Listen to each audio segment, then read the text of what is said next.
I'd like to help you going from posture 7, grasp sparrow's tail on the left side of the Yang 24 short form, into grasp sparrow's tail on the right side of Yang 24 short form.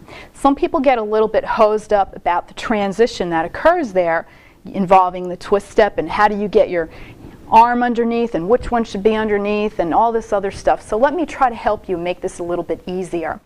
Okay, let's assume that this is 12 o'clock and here you are facing 3 o'clock after you did your push on the first grasp sparrow's tail sequence, posture number 7, where the left side was dominant. So what you're going to do is you're going to turn your body counterclockwise 180 degrees. Now, you're going to sit back, and you know that it's very important in your hook step to get that toe all the way around. So my goodness, you have to get it all the way from 3 o'clock to practically 8 o'clock, or between 7 and 8. Now some people say, well, I don't have the flexibility like that in my hip. Okay, so here's how you can fix that. First of all, make sure you do drag that foot in. If it's out here and you try to do that, it makes it harder. So tighten up your radius so that when you turn, it's very easy and you're using the energy efficiently. Here's what you do. Bring it on in, and guess what? Lift it up. Pick it up. Step it in as much as you can. All right, as best as you can. And then what you're going to do is swing the right foot around, and as you bring the right foot in, bring the right arm underneath the left like this. Now, if you find that your left toe is still too splayed open from the hip here, if that left toe is too far open, what you need to do is take another step and correct it. Because if you are in any kind of an L stance or too wide of a splay in your hip, now again, everyone's different. Some people are okay like that. Some people, that's normal for them. So, but if it's not normal for you, you must correct that because then you can get hurt, and I don't want you to get hurt. So let's fix that. Okay, here we go. Bring it in. Let's see that even after you pick it up and tuck it and sweep this around, you still feel like, oh wow, it's a little bit out there. Or maybe it starts to hurt, or maybe you don't have as much solidity and strength as you could have in the posture. In that case, go ahead and correct it. Pick it up again and reposition it. That's okay. All right, so don't get hosed up on that. Don't try to do it and then hurt yourself. Do it, correct it, and then always come from a good place. So the axiom in Tai Chi is to always come from an advantageous position, whether you're doing it martially or just for health.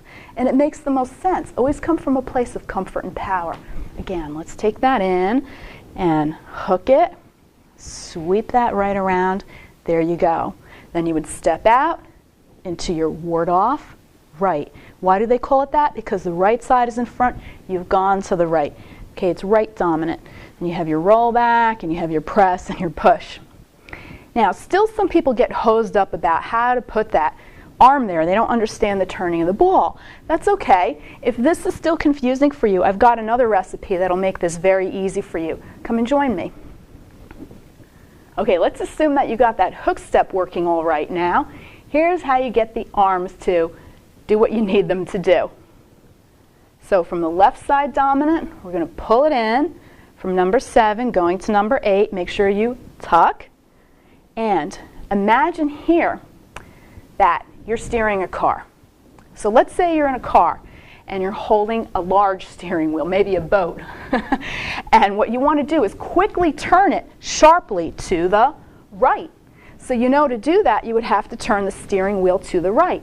Okay, well, you can do that here. Imagine, actually you can hold a little bit to create that kinesthetic feeling.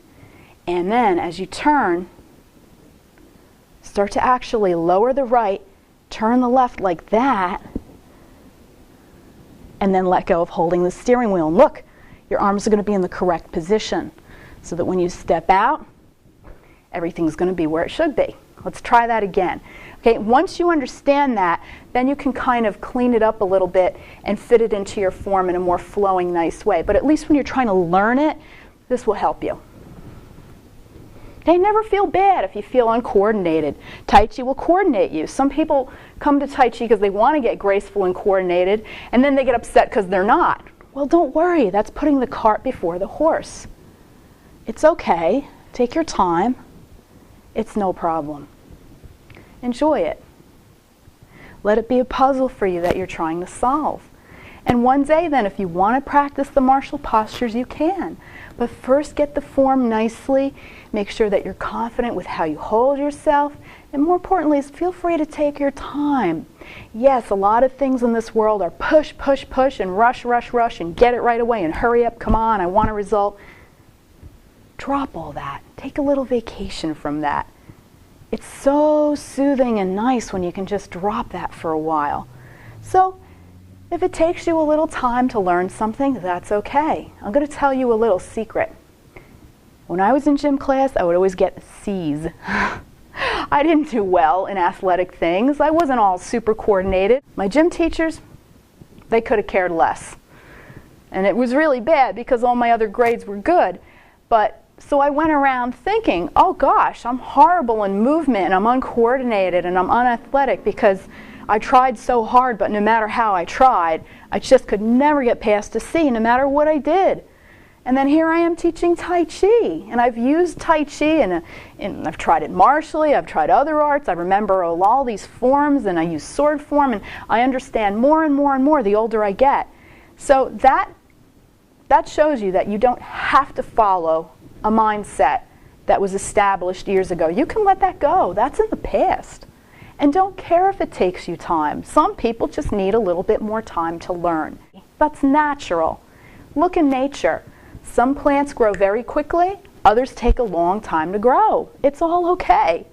Let's do this again. One more time for good luck. Bring it in, steering wheel. You're steering, steering, steering, steering. Sweep the right out, in, and there you go. The foot sweeps out, back in, and this arm sweeps around and under, the right hand under the left. And then you can continue. And if it doesn't feel right, stop, reset it, always come from a good place. And that's a really good axiom for life too. If something doesn't feel quite right, stop, try to put yourself in a more advantageous, more better position, more beneficial position, and then move from there. I hope this served you well. Take care.